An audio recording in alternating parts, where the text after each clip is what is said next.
slapped and almost stabbed, poppin'. When I was much younger I used to go out and party almost every night. I couldn't stand staying at home, so being out in town felt good, especially with friends.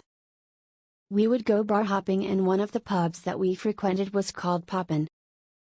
We would get wasted as the alcohol here is dirt cheap due to the island being duty free. So imagine being teenagers and being wasted most of the time, not a good combination, and bad things are bound to happen. I grew up on this island and I know many of the townsfolk here. It's a relatively safe place to be since it's just a small island.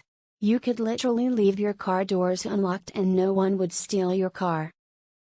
Hence there's nowhere to run, and the only way out of the island is either by flight, speedboat or Ro-Ro ferry. So back to the story. I was out one night with my buddies as usual, having some drinks at a local pub. We were having a great time listening to the live band that was playing at the time. It was crowded inside and people were drinking and dancing. Me and my friends were too.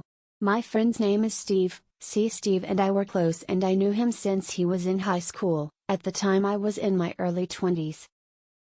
We were good friends, and while we were in the pub, suddenly he called me to go outside and accompany him to go and see someone. Curiously I followed him outside, and when I asked him he just told me to back him up and that the guy we were gonna meet was apparently dating Steve's younger sister, and Steve didn't like that one bit since his sister was still in high school. So when he came, Steve warned him not to disturb his sister and stay away from her, which I thought was fair. Then, being the hero wannabe, I butted in and started telling him the same thing, and he wasn't taking it one bit from me and got really pissed instead.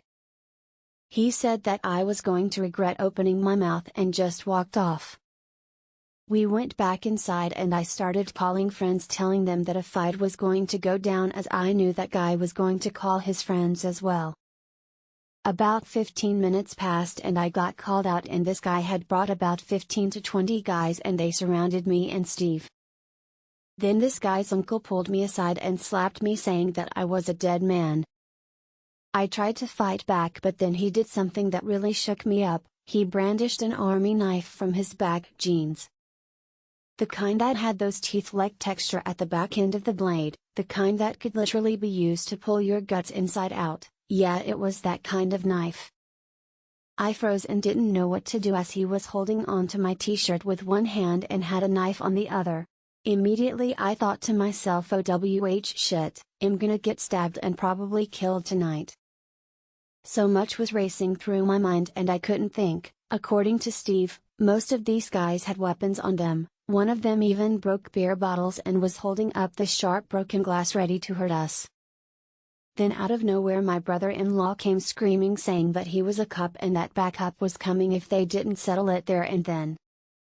My brother-in-law is a big guy and stands at almost 6 feet tall, so I knew that they believed that he was a cop and started to settle down.